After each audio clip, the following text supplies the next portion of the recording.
Good evening. Welcome to Pride Perspectives at Trinity Pauling. Here we are with Career Insights, and tonight we have an illustrious group of alumni joining us from all over the United States.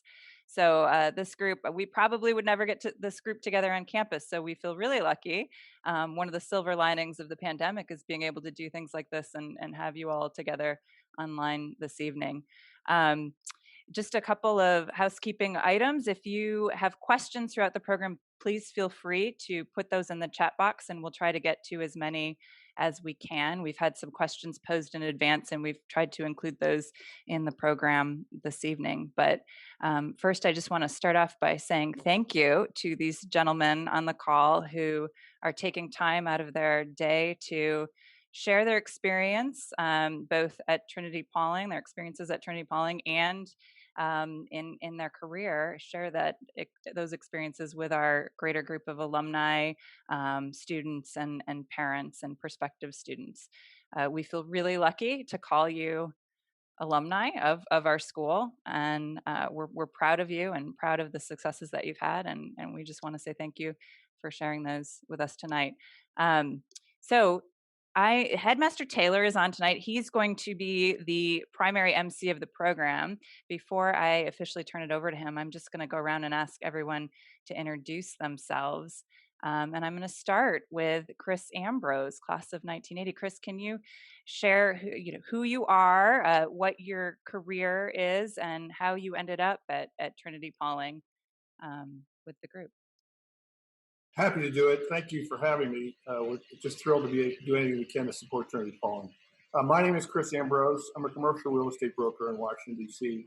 This is, I figured out this afternoon, my 36th year being a representative of tenants in the Washington, D.C. market, do most of my work in the major metro markets. The way I was with C.B. Richard Ellis for many years, and now I have my own firm. The way I came to Trinity Pauling was very interesting. I was in another prep school where they tested me for dyslexia, and they said, you can talk about the front page of the New York Times and you can do all sorts of things, but you cannot pass Mr. O'Hara's Spanish class. And we think you ought to take a look at this school. So luckily, I made it to Trinity Pauling and went through the language retraining program. As we just heard me talk about a number of times, it was a tremendous benefit to me. Great. Thanks, Chris. We're going to go in class order. So I'm going to go from... Does that mean I'm the oldest? The wisest, Chris, the wisest. I'll take that. Yeah. So moving from the DC, Virginia area, we're going to go up to Massachusetts and to Greater Worcester and go to Micah Chase, class of 84. Micah, can you share? I'm assuming class order means classiest. Oh, absolutely. Right. And similar actually to what you just said, Chris, I came to Trinity Pauling after going to another high school and being kicked out. And I had some dyslexia, and I had taken Spanish quite a few times. Spanish 1 quite a few times, I think, before I got here. So that's what got me there.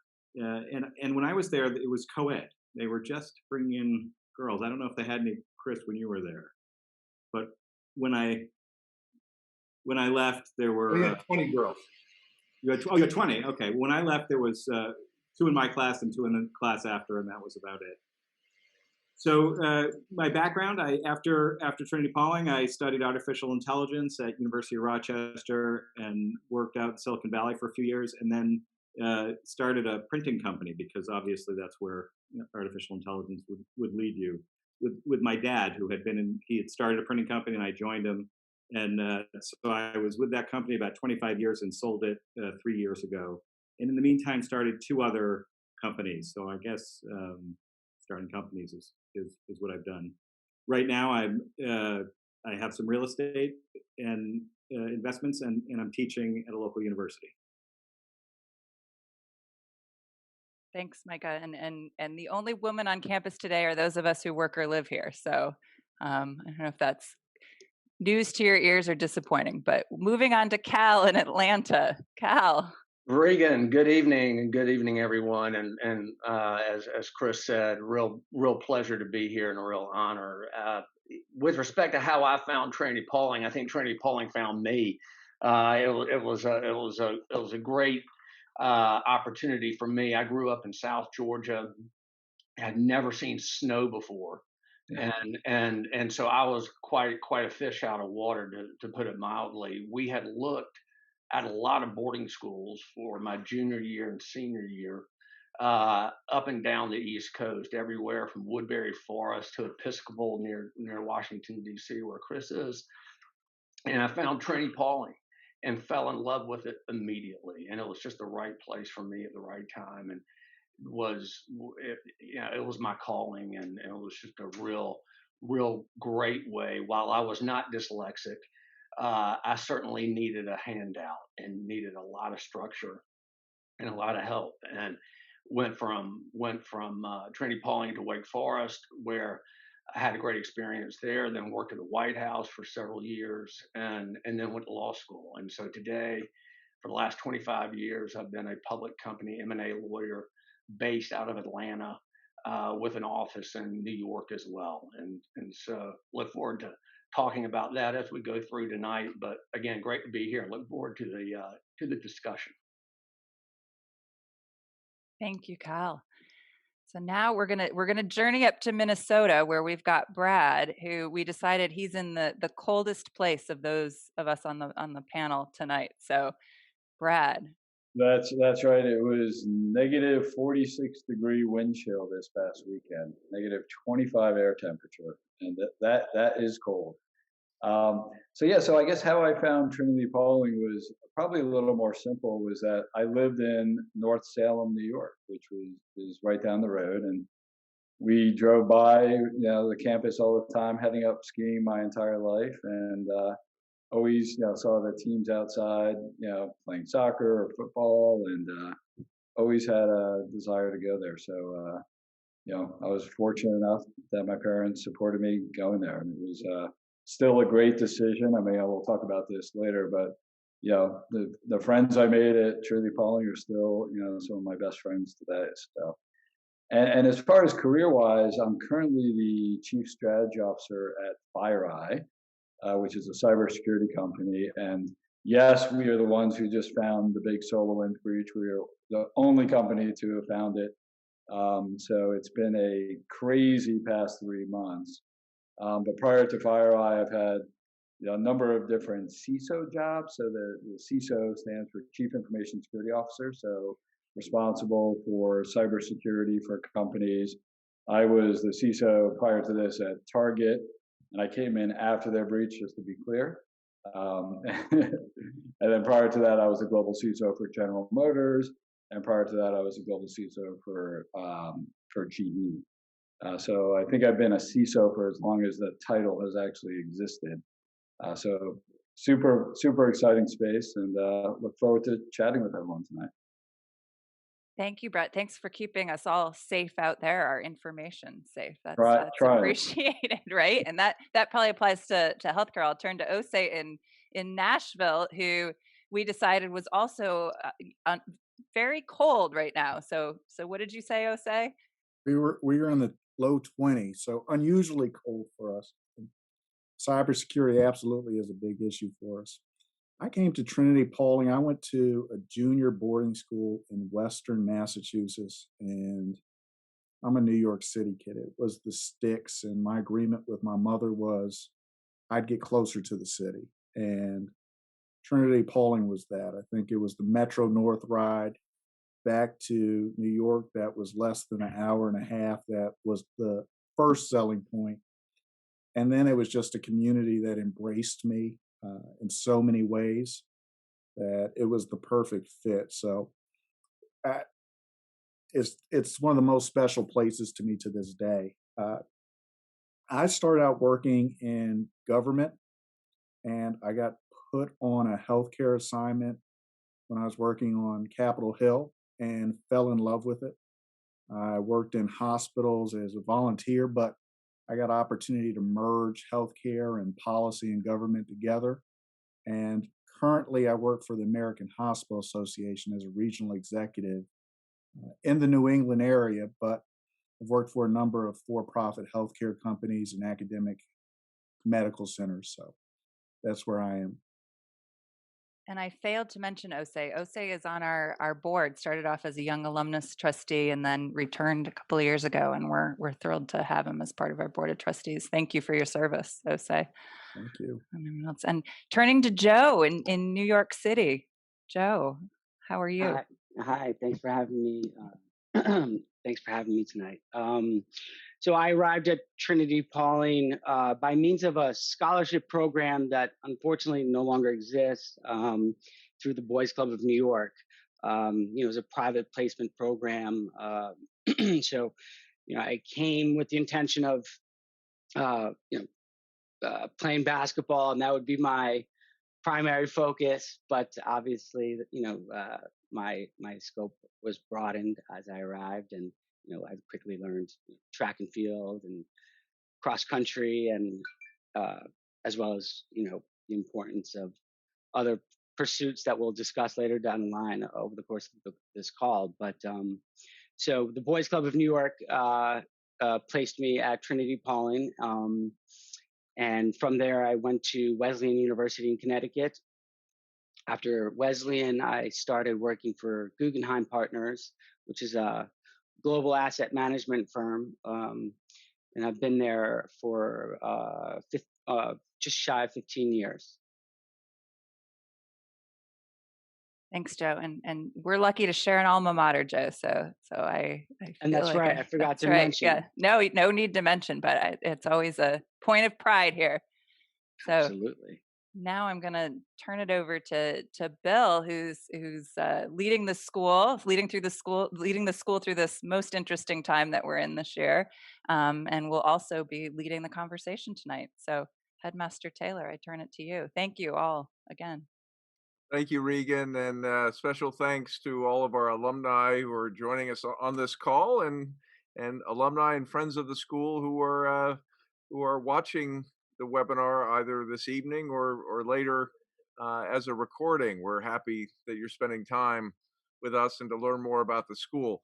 I'm particularly excited about tonight's topic because we of course are a prep school. We're preparing students for college, but increasingly schools like Trinity Pauling need to be doing more than just preparing students for college. And I think schools have always done this. I think schools are doing perhaps a better job of being more deliberate about teaching those skills that will enable students to be successful in college academically, but also those other skills that will translate into ability to navigate the challenges of college, but increasingly also relevant to the world of work.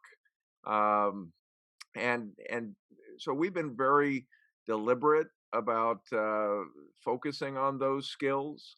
About 4 years ago, we created as a joint faculty exercise a portrait of a graduate, and this was a year and a half process that the faculty undertook to say, okay, what are the skills? What do we want to make sure our graduates look like when they graduate? What kind of skills do they possess? What are their strengths? And we came up with 5 of these areas.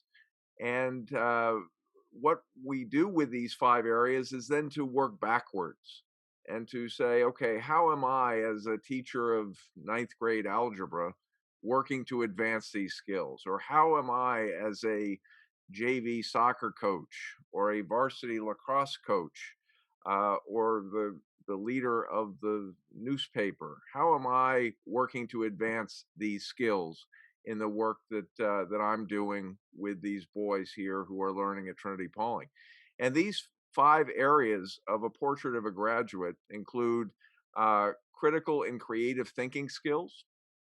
We want our graduates to be effective communicators, to be thoughtful collaborators, to be ethical citizens in their communities, in the nation, and the world, and perhaps most importantly, at least in my mind, that they're self-aware. They're aware of who they are as young people. They're aware of their gifts and talents, their strengths. They're aware of things that they may not be as strong in, and they're beginning to have an understanding of things that their strengths or gifts can do to bring them joy, to bring them satisfaction and success. And that's the beginning of the journey. Um, so coming back to the opportunity tonight is we can, uh, I look forward to hearing from you all of how some of these areas, even though this is an exercise that we did 4 years ago, they are the same types of skills and attributes that have always been present at Trinity Pauling, and to begin to connect the experience here for students with the world of work that will await them after they graduate here and after they graduate from college. So, Osei, if you don't mind, I'm going to begin with you. Um, and as I said, a part of creating an environment here at Trinity Pauling that promotes a sense of self-awareness also demands that this environment, the school environment here at Trinity Pauling, promotes a sense of belonging, with Mhm. the understanding that if you don't feel comfortable and connected to your learning environment, especially in boarding school, it's really difficult to begin to discover who you are as a young person, as a young emerging young adult. So could you talk a little bit about the this idea of self-awareness and connectedness in a way that addresses the role that perhaps emotional intelligence or EQ plays in the workplace? Um, and I think that's probably, I guess in my understanding, perhaps especially relevant in the medical profession. Well, self-awareness, I think, is so important as an early careerist. A lot of times you're going to be in a room and you're the youngest and the least experienced. And I've always kind of gone by the mantra, know what you don't know and question what you do know, because you're around experts. I'm sitting in a room with a cardiologist, I'm sitting in the room with a neurosurgeon. What do I add to the conversation? And really knowing who I am and the confidence to add to that conversation is hugely important. I think, I go back to the Trinity Pauling experience. You are tested and pushed to do things that are slightly outside your comfort zone. And then you look up, you're so far outside of what you thought you could do, uh, you surprise yourself. And I think I've taken that into my career, especially as a young careerist, not being afraid of the room just because it's a big room. And Cal can probably speak to this working at the White House. You're in the room with larger than life figures. And again, knowing what to say, how to say it, how to add value to the conversation. And as a young person, you're uniquely equipped coming out of Trinity Pauling with that. Working on the Hill is one experience because there's so many people of specialty. You have this committee on armed services, this committee on health, and building that expertise, knowing what you have to add to your repertoire. So, all right, week one, I knew nothing about this subject. I better come to the next meeting. I better be self-aware to come to the next meeting prepared and having a better understanding of issues. So being able to do an audit of your strengths and weaknesses is hugely important. And again, how do you add value in that conversation? Creating a lane for yourself that allows you to sit at the table or pass notes to the table, as many of us started doing. Those early years, understanding who you are and where you need to get better is a huge piece of being successful in any business environment, healthcare, or wherever you are. Okay. Brad, I'm going to turn to you. As a boys' school, we're increasingly working to lean more deliberately into the opportunities to underscore the value and importance of learning through experience or learning by doing. Uh, in most workplaces that I know, the value of the employee is not one that's measured in tests that are given or grades that are received the way that they are for students, but in the ability of that individual to adapt and to learn through experience. Um, your career's been spent in sectors that value and promote innovation, that always have to be sort of up to speed with what's going on, and try to stay ahead of the bad actors, maybe. Um, and that's the result of learning by doing. Could you talk a little bit about how this focus on experiential learning can impact one's ability to find success in a workplace, perhaps through the development of leadership skills, or what it means to be a positive citizen in the workplace? Yeah, yeah, absolutely. So I think the first thing I would say is, whatever field you choose to go into, think about it and what do you really love to do? Because if you really love to do something, it's really easy to get good at it. And it's really easy to be successful at it. One of the things I ask, people that work for me all the time is, during a conversation where, let's say we're doing like a quarterly performance review, and I just ask the simple question is, are you happy? Do you like what you're doing? Every day you come to work, are you excited to get up? Maybe not every day, but are you excited to do it? Do you go home and tell your family about what you're working on? Do you find yourself, being curious about learning more about it? And, there's so many other things that we go after, like money and fame, and those things are all important and hopefully they happen. But it's a lot better if they happen doing something you love. Because I mean, no secret, right? Money can't buy you happiness, but doing what you love, having that sense of purpose is so powerful. And to your point around experiential learning, it's like if you love what you do, you're gonna do it. You're gonna not just do it at the office, but you're gonna do it on the weekends and at night. My son, he kind of got my gene of tinkering with technology and playing with computers and drones and other things like that. And now he's a junior at University of Maryland. He's a comp sci and double math major. And now he's looking at like classified internships and building, next generation drone warfare stuff, right? So it's like really cool stuff that he's made it kind of like a hobby, and now it's turning into a career. So I think that's point number one. Point number two, I would say is, it's also there's no matter what company you work for, whether they say it or not, you're really judged on kind of your performance, kind of what you do, and then your values of how you do it. And it's so important because I've had so many people, including myself. So I'll be kind of humble here for a minute. I know I can do a job and be the best at it, but how I do it, how I treat other people around me is more important than the actual achievements that you make. And I actually had one person who worked for me. He was a submarine nuclear scientist, smartest engineer I ever met. His performance was a 10 out of 10. But every day he came to work, he pissed off like everyone he worked with. And because of that, his success was very limited.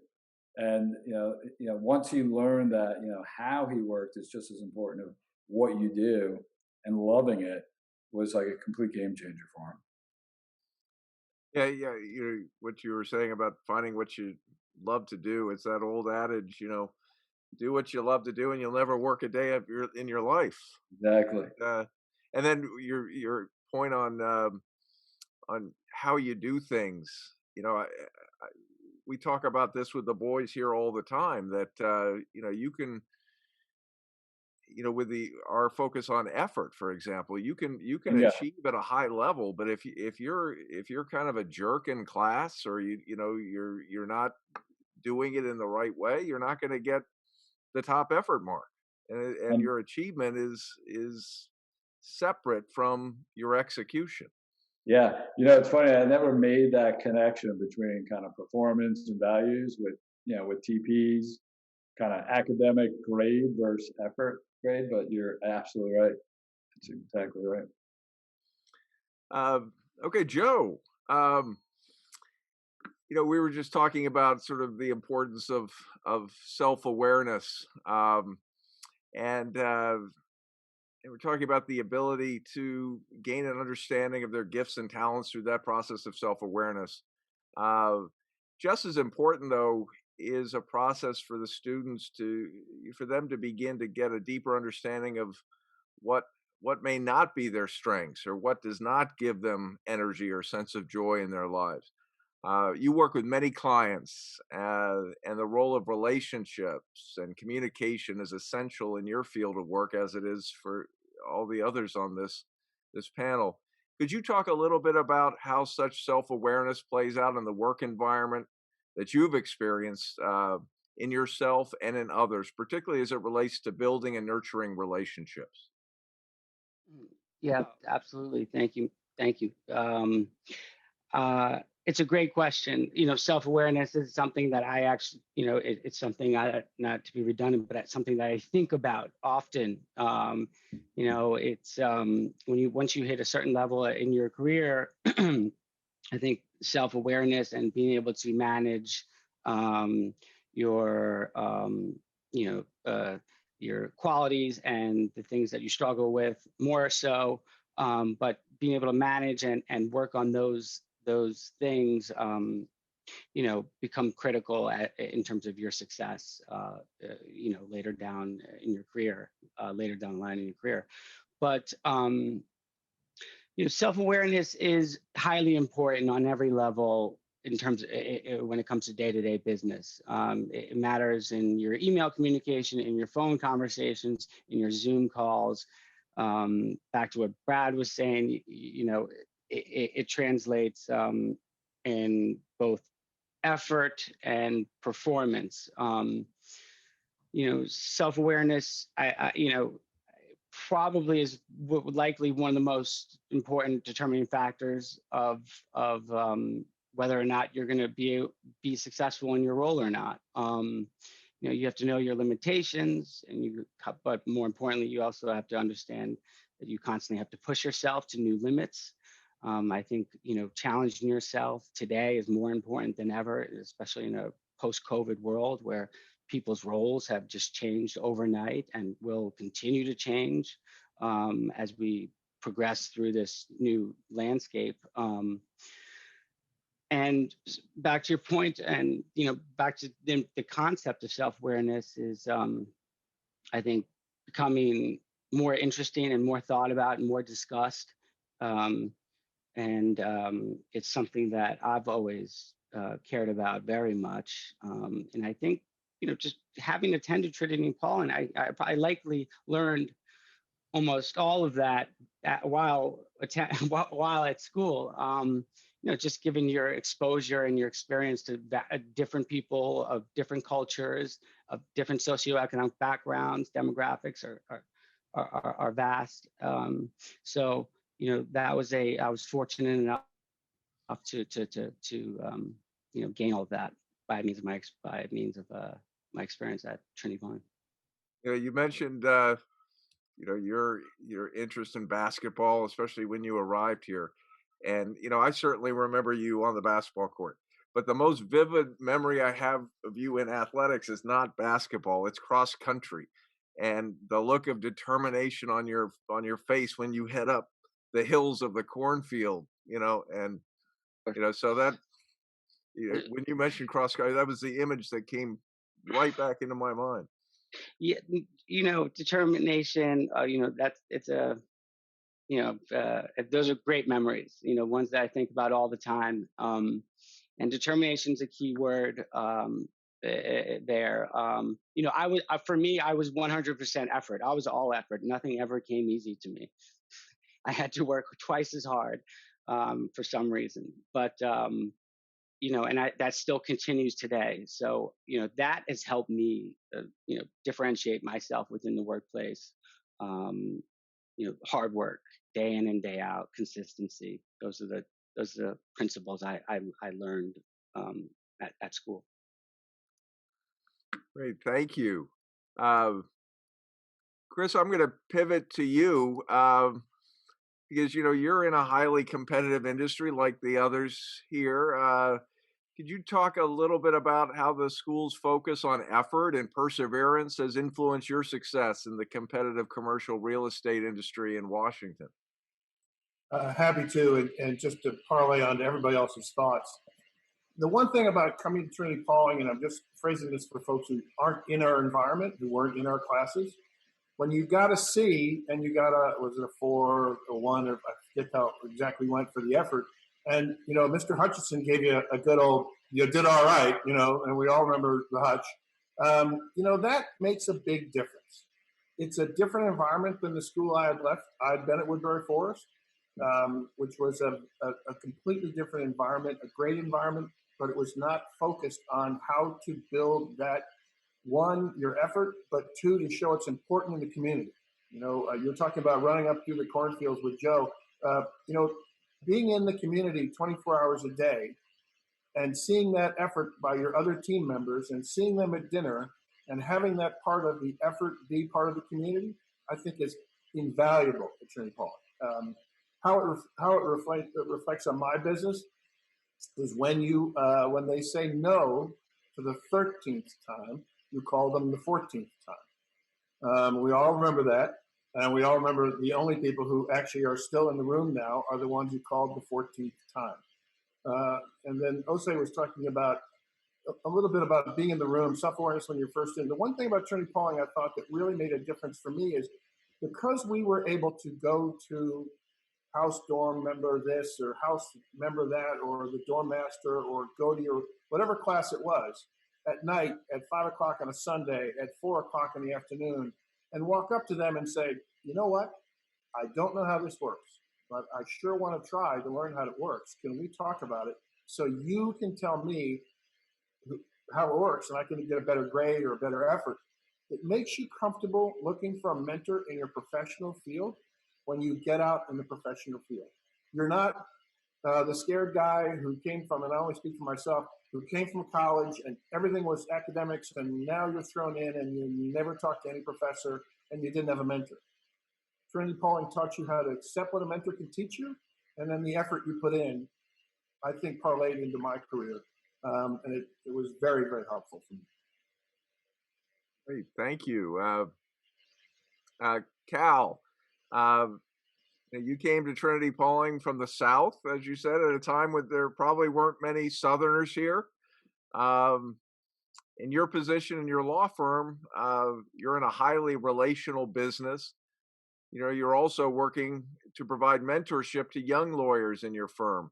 Could you talk a little bit about the importance of building relationships at Trinity Pauling, and especially with those who came from different backgrounds and experiences, and how this impacted your navigation through your professional career? Well, Bill, it's a great question. I'll tell you, just to tell a sort of a funny story. It was one of my first days at Trinity Pauling. I didn't know a soul, didn't know anyone. Again, here I was from South Georgia, really the sticks, and folks were coming by my room, looking in like I was on display, like I was in an aquarium. I mean, folks, no one had ever seen anybody like me before. It was like Gomer Pyle coming to Pauling, New York, and so it was really probably a sight to behold. But I'll never forget Mo Vaughn, of all people, who was a prefect that year. I was a junior, he was a senior. He came up literally out. I mean, no one with no prompting. No one asked him to, and he came in, sat down on my bed, and we talked for an hour and a half, and it was the greatest welcoming. And he wouldn't even remember it today. When he was still playing baseball, he'd come, when he was playing for the Red Sox, he'd come through Atlanta, and I'd go see him and wave at each other. But that was the biggest act of kindness. And quite frankly, we need more acts of kindness today. And for Mo to come, who was the biggest of big men on campus at the time, to come sit in my room and welcome me to Pauling, New York, and show me around, take me under his wing, was the greatest gift I could have ever gotten. And so the sense of community that instilled in me was something that was really almost tangible. And anyone who knows Mo knows he's got tremendous EQ, Bill, to your point. And I would rather, and I tell our young associates, and I'm at a law firm that's got 1,500 lawyers around the world, and I tell our young lawyers who have just arrived that the effort piece is critical, without a doubt, but just showing up every day and having the grit and the determination and one foot in front of the other, because there will be setbacks. You're going to make mistakes, but forgiving those mistakes, understanding this is all part of the learning curve and part of being young. We expect that. And finding a mentor. My mentor essentially was Mo. For the first year I was there, and having someone to show you the ropes, as Osei said, we've all been the youngest person in the room, probably the least qualified person to be in the room, and we're wondering, when someone's going to take us out of the room because we shouldn't be there. Well, we all should be there, and the point I try to emphasize is it's not how smart you are. We get kids from Harvard, we get kids from Yale. I, quite frankly, I'm a little biased with those folks. I like the person who's just happy to be in the room, who's willing to work all night and show up the next morning and be grateful to be there. And look, I do think as we are in this COVID environment and we're all working remotely, this experiential learning that you speak so highly of, Bill, and I couldn't agree more, is harder and harder to come by. I have a son who's going to be a senior in college next year, and he's got an internship over the summer, and they're doing it remotely. And that's awfully difficult to do and to do right and to feel like you're a part of the fabric of the place.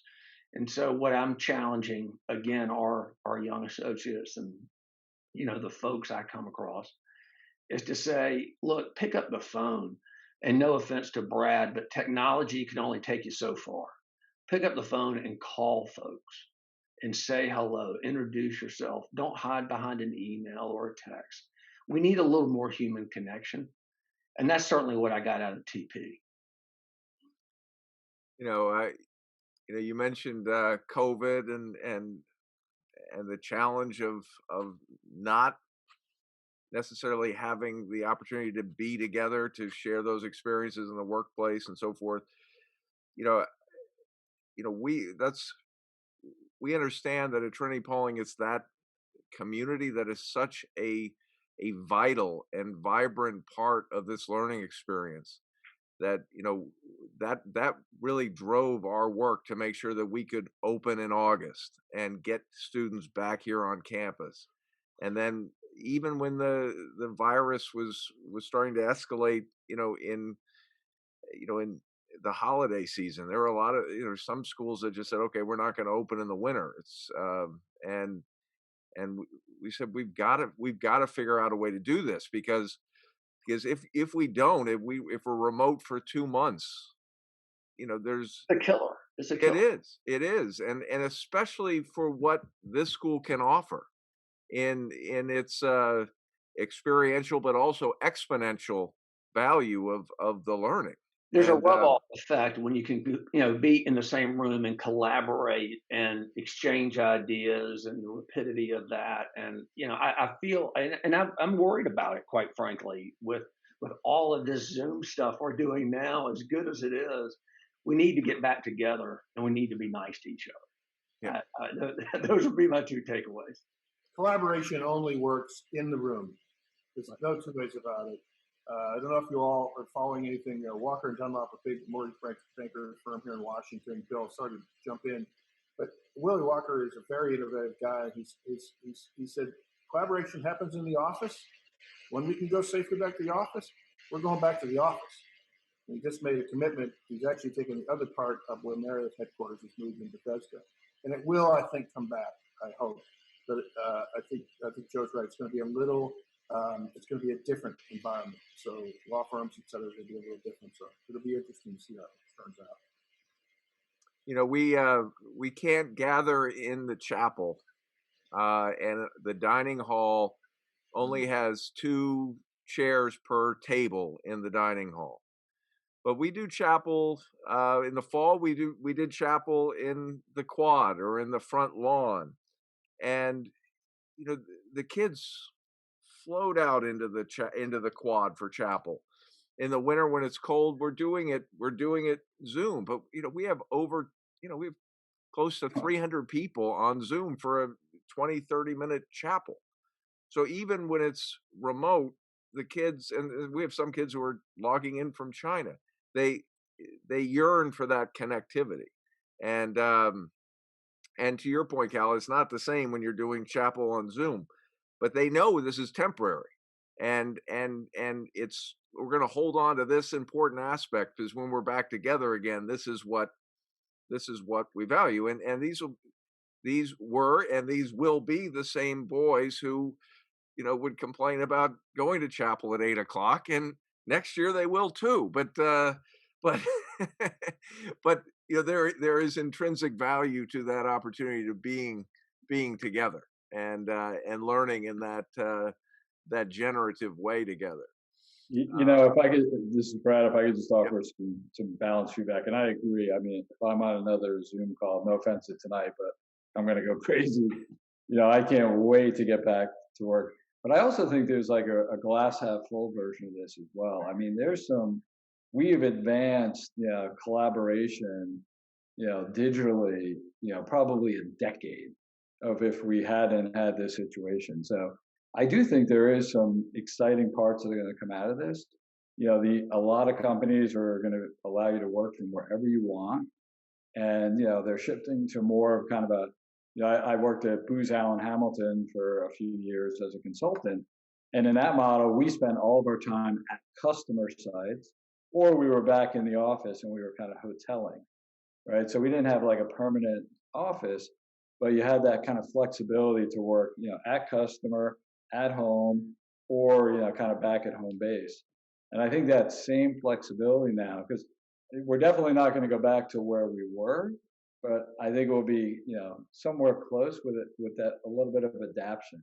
And I'm excited about that because, you know, I have a house in a couple places, so now I can kind of, you know, be in the office when I need to and collaborate, but also I can work from wherever I want. And I think it's a new acceptance of that we haven't had before. Thank you. Micah, you've been very entrepreneurial and have had success at various startup companies. One of the skills that we're trying to teach the boys here at Trinity Pawling is the value of learning how to be comfortable with being uncomfortable, because it's in these moments of vulnerability that the greatest learning and growth can occur. Well, I think it's true for all students. I think that Trinity Pawling as a boys' school creates even more space for the boys here to gain a greater comfort with their own vulnerability in ways that lead to greater learning and greater confidence.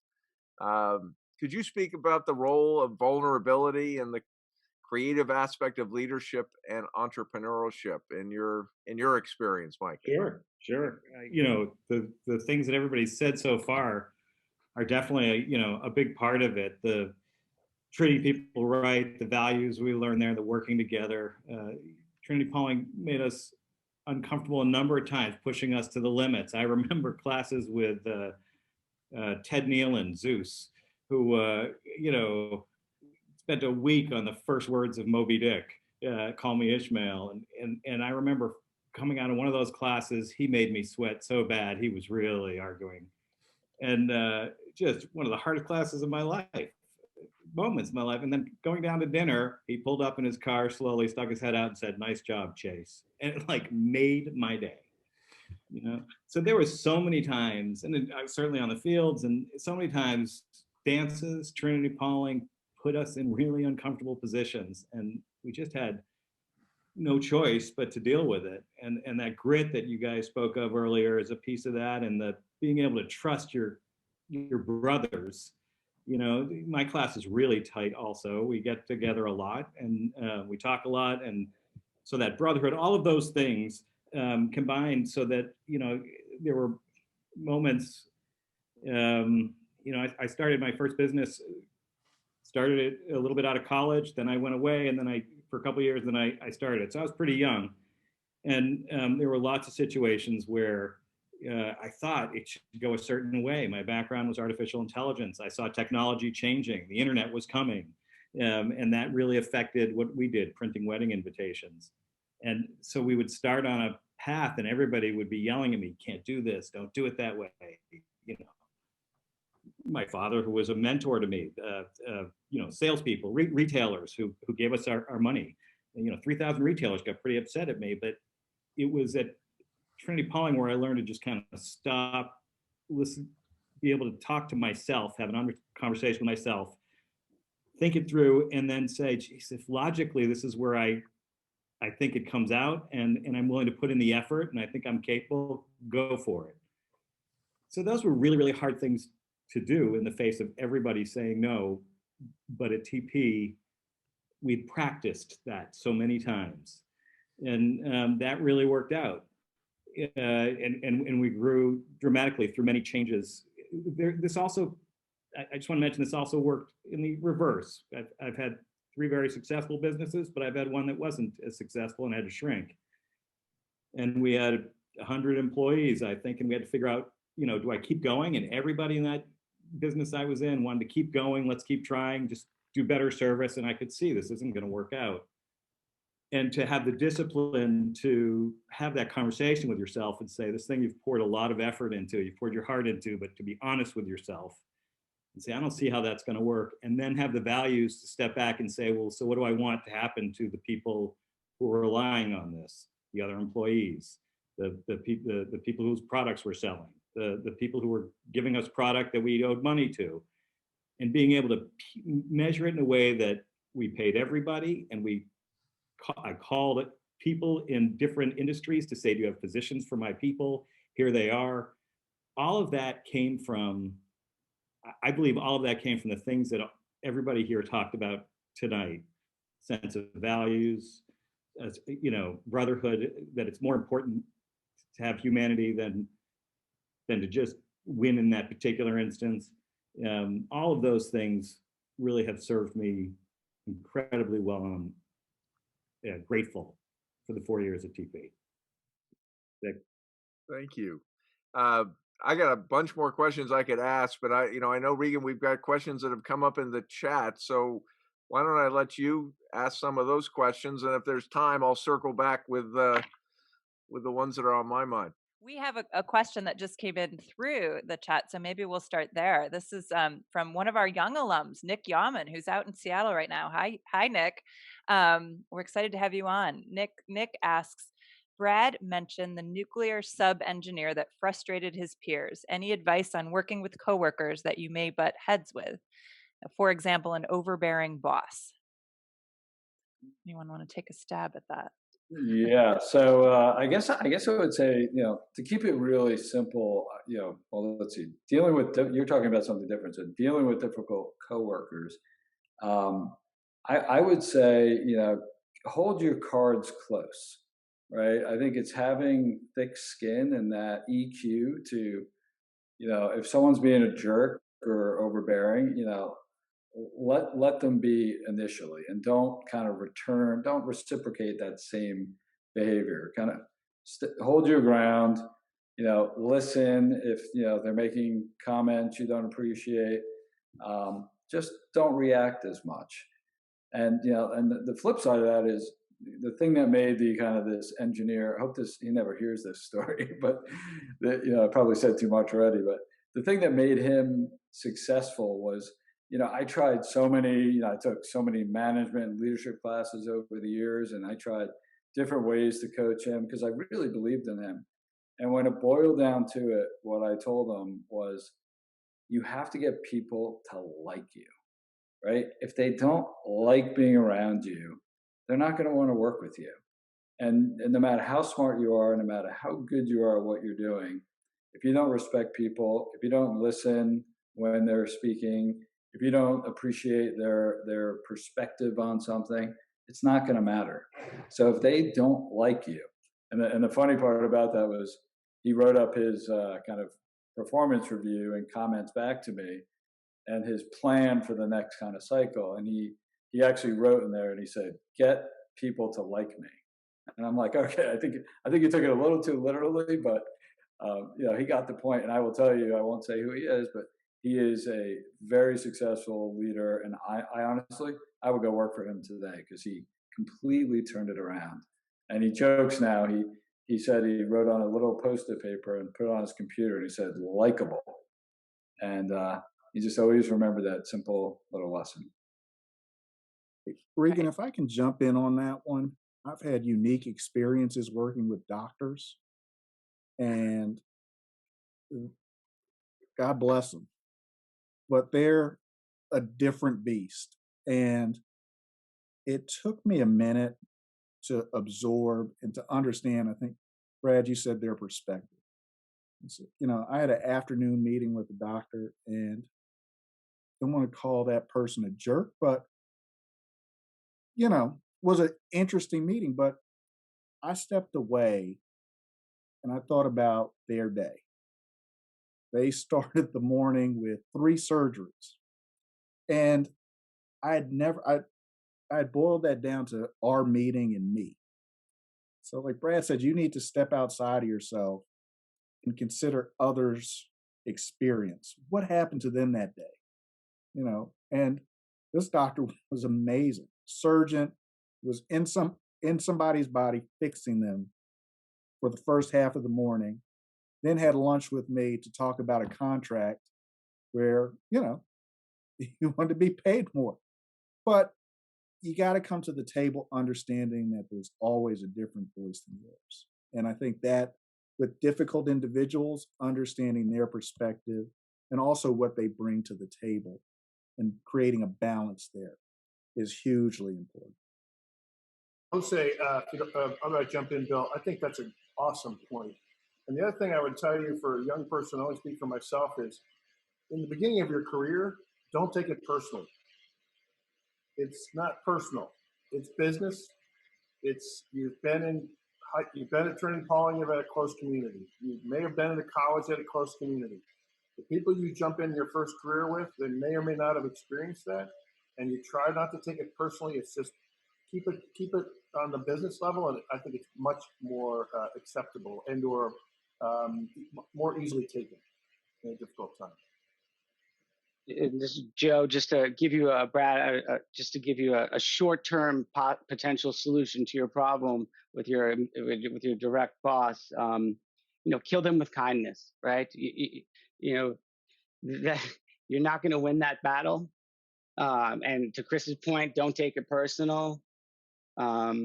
You're at that point in your career where you have to manage all of the variables that you're dealing with in a work environment, and your boss is not one you can control ever.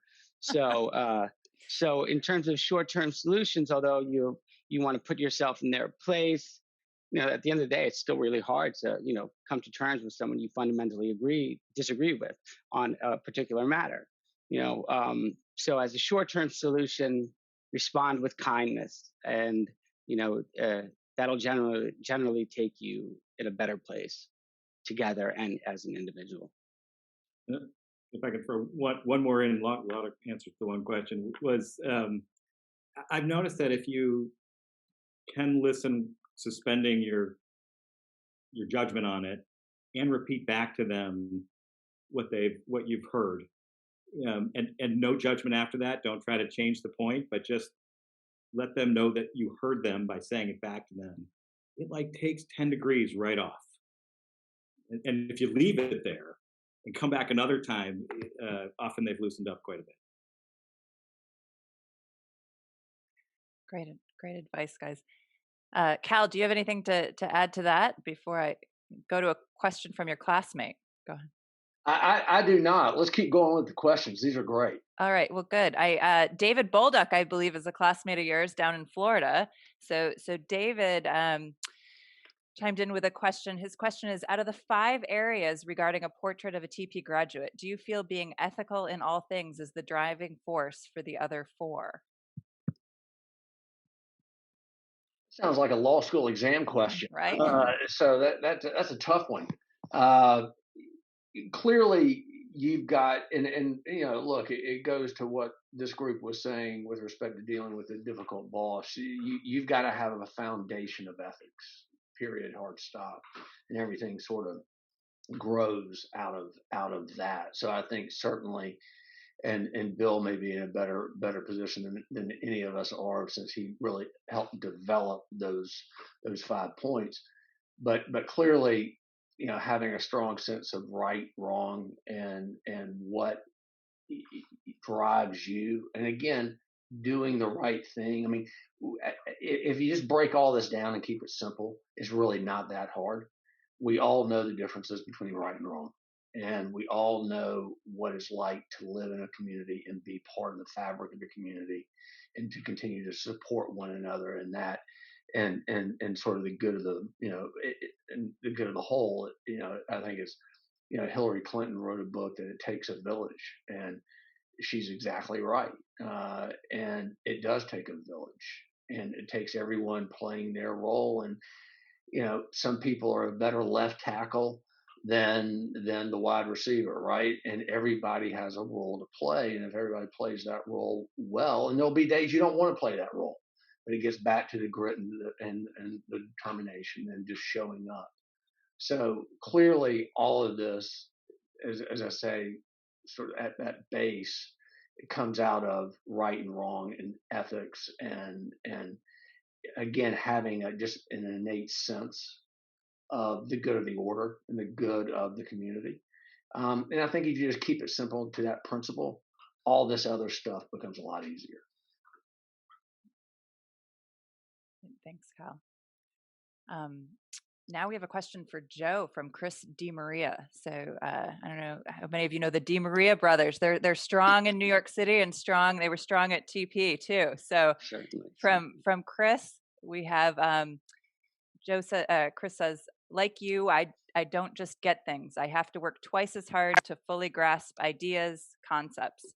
What's your advice to those individuals who have to work twice as hard as their colleagues just to be on par with them? Great question, Chris. A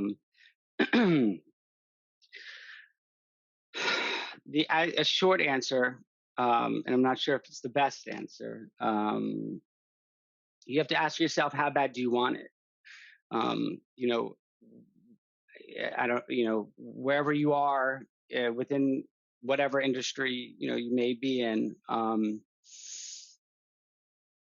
It's going to take, like I said, for you to separate yourself from the pack, you're going to have to work twice as hard. And in some cases, like myself, 4 times as hard. But the only reason why I did that is because, I had the skill set that I learned at Trinity, that I really cultivated at Trinity Pawling, started cultivating at Trinity Pawling. But, you really have to ask yourself, how bad do I want it? How bad do I want to, be that image of myself that I've created, right? For me, just on a personal level, I sort of fell into finance because I was not raised, we did not have a ton of money growing up. And so in my head, I always thought I have to go into finance because I need to make money. And I want to make a lot of it. So that was, for me, I wanted it very bad. And people want different things for different reasons. But I would ask, at the end of the day, I think you just have to ask yourself, how bad do I want what I'm fighting for? And if you want it, if you truly do want it, you got to work harder than the rest of the 99%. It's really the 1% that's going to stand out and become the CEO or the CIO or principal of the firm. So, do some back to Mr. Taylor's original question that he posed to me that I had trouble answering. Self-awareness. It goes sort of back to self-awareness. And Orsi was talking about that earlier in the conversation as well. Do what you love. Maybe, perhaps that is the best route. But at the end of the day, you just have to ask yourself that question. And I think that applies to all elements of life, not just business, family, personal relationships, etc. And Joe, just to throw an easier question at you that came through in advance of tonight's program from a college, one of our college students, TP college students, is how should a college sophomore look for internships in the finance industry? Tough. Right now, it's tough, especially in this post-COVID environment. Right now, now is not the time to take your foot off the pedal, or stop sending out your don't change anything. You have to continue with the process that's been given or outlined or created for everyone. But it's going to be for the next year or two. Unfortunately, I think it's going to be really competitive to get those internships because there are fewer available.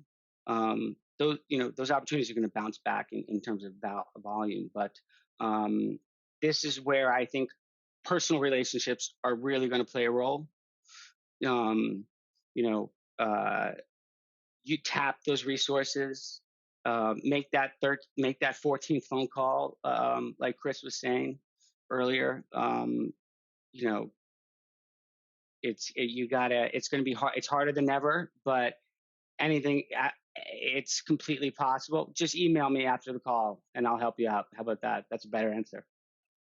First, I was going to jump in and say, just email Joe.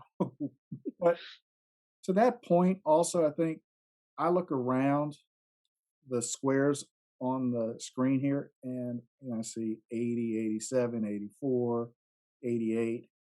And I see them all as mentors. I think that one email, if I email Chris, I'm a Trinity Pauling graduate from 1994, would love to do a virtual coffee with you.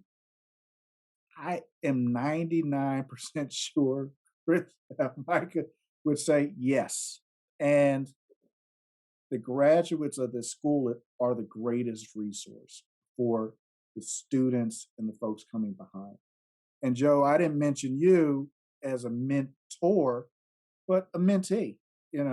If wherever you come in terms of the succession of the school, the folks who came before you are resources. And to be able to lob a question at a Cal, to be able to ask the cybersecurity, I'm going to shoot Brad an email about cybersecurity, just because why reinvent the wheel?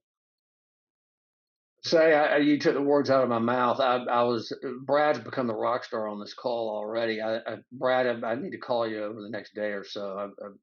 We've got clients that need your help. Cal, I actually need some legal advice. So I'm going to call you as well. This whole thing's symbiotic. That's right. And you all are going to go back to the office, right? So you're going to need office space. Yeah. Please. And just to jump in from the alumni office, please use us as a resource as well. We're happy to connect you. And you may email alumni at Trinity Pauling anytime, or we have an app through the App Store which allows you to connect with fellow alumni. So we encourage you all to sign up for that and use that regularly, or become a mentor. We have senior independent project mentors, alumni ambassadors, who will be helpful in connecting alumni. We have our admissions ambassadors. So if there's a student in your area who's interested in applying for admission here, we'd love to connect you there. So many ways to become involved, and you can go to the alumni portion of our website to find out. I want to be mindful of everyone's time because you've given a lot of it to us, and we're really thankful for that. But there is one last question from Nick Vega. So if if ever to the whole group. So I'd like to pose that if you're open to answering that, which is a question to all of you. Did you all know when you graduated from TP what you wanted to major in college? So we can go around. Chris, I'm the oldest, so I'll go the quickest and the shortest. No, I did not. But when you're second year in college, 2.5 years in, maybe a little less nowadays because of everybody specializing, it's a good idea to have some understanding. And I'll just jump in real quickly. No, the quick answer is no. I do believe, to the points we've talked about, leveraging off of others and getting as much firsthand knowledge, whether it's a summer internship, whether it's mowing grass, whatever it is, having that experience, Bill, to your point, and learning by doing is the only way you're really going to know. And look, I think a lot of us on this call, even now, have taken different career turns. And so just because you major in one thing doesn't mean you've got to be a slave to it for the rest of your life. That's the great thing about this time in your life and the times that we live in now. It's not uncommon to have 3 or 4 different careers. And so just don't think about it. Don't overthink it. Don't think about it too much. Have fun. Do what you love, as we've already talked about here tonight. Yeah, this is Brad. I'll jump in and say, yeah, I had no idea. But if I could go back to freshman year and give myself some advice, I would say, as painful as classes like history and English and writing feel now, they are going to serve you so well in no matter what field you choose. So embrace, and we talk so much about relationships and communication and collaboration.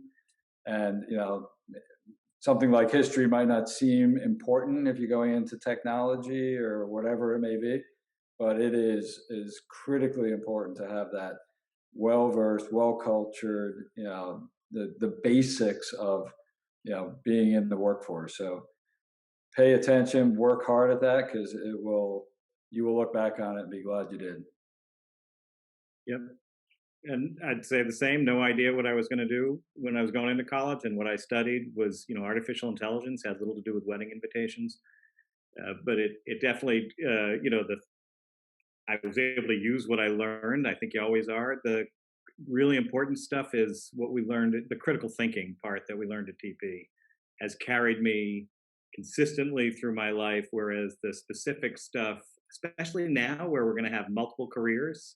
The specific stuff is good for part of it, but it will become outdated, I think. I think the critical thinking that you taught us at TP is where it's at. And I'll throw in, I absolutely had no clue. But I think in today's world, there's so many post-bac programs and supplemental courses you can take to take you where you want to be. And one thing we mentioned on this call is being a lifelong learner.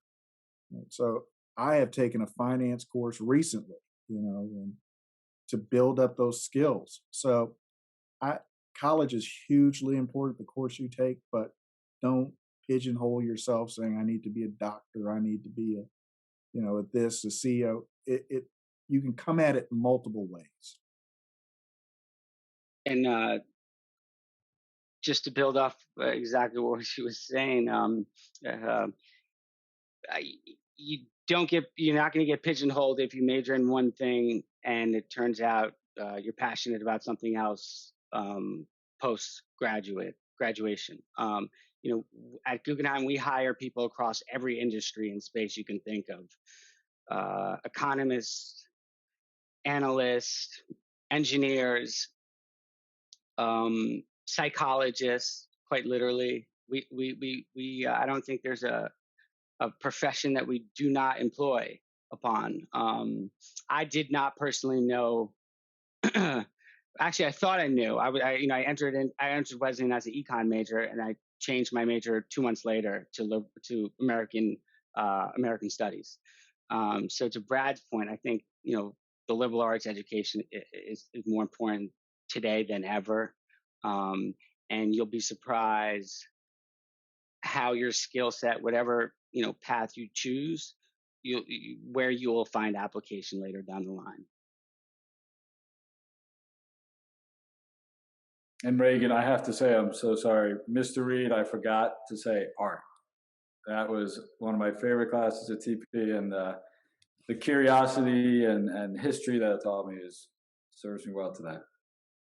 Well, and he's still teaching. Mr. Reed officially retired last spring, but he taught a pottery class back in December that I managed to take from him. It was quite excellent. So thank you, Mr. Reed. I second Brad there. And just to take a line from Brad about the glass half full during this time, I think this is a glass half full or more than half full moment right now to get all of you together on this call. It's been really fun to watch. You haven't noticed, but my phone has been blowing up with texts from other alums who have not written in there, but who have said how excited they are to hear the things that you have to say. So thank you for sharing your time and your wisdom with all of us. And we're really lucky to call you our own. And I'll turn it over to Bill. Yeah, one of the most enjoyable aspects of being headmaster is to be a part of the excitement here on campus, but also to get out and to meet with you all as alumni and to hear your stories and to build continuity between the school here and your experience with the school as students and as alums. And so during this approaching now year of COVID, that is one aspect that I have really missed. As much as I love being here with the students, and I do, I've missed the connectivity with the alumni. So thank you very much. This has been a wonderful evening for me just to connect with you. Thank you for inviting us. Thank you. The audience as well. Thank you very much. Yeah, thank you. I hope you'll join us on March 3rd, where we have a State of the School program with Headmaster Taylor and Board President Eric Olstein. So 7 p.m. again, that will be our next Pride Perspective. And thank you to everyone who joined us tonight. Thank you. Thank you. You.